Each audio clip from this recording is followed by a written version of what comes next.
Terrible désillusion.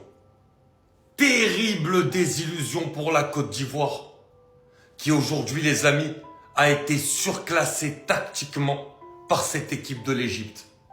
Comme quoi, quand on vous dit que dans une CAN, ce n'est pas tout le temps les meilleures équipes qui gagnent, même si tu te donnes beaucoup de chance.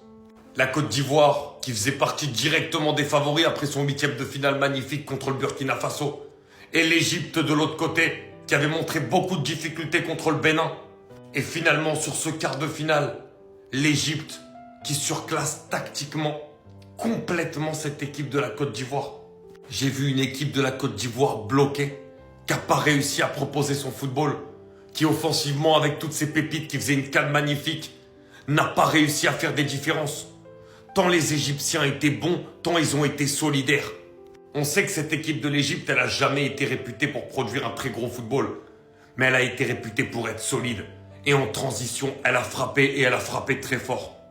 À l'image du trio offensif Salah, Marmouche et Achour, qui ont été excellents sur toutes les transitions. Dès qu'il a fallu avoir une occasion, ils ont fait très mal et ils ont fait mouche. 3 tirs cadrés, 3 buts pour l'Égypte aujourd'hui. Et même les 2 buts de la Côte d'Ivoire ont été des buts un petit peu casquettes. Mais finalement, dans le jeu, la Côte d'Ivoire n'a jamais inquiété cette équipe égyptienne. Et c'est tellement frustrant quand on voit ce qu'on a vu de la Côte d'Ivoire et de son potentiel offensif dans cette CAN. Après, bien sûr, c'est une équipe jeune, donc il va falloir qu'elle progresse. Mais très clairement, on est déçus côté ivoirien.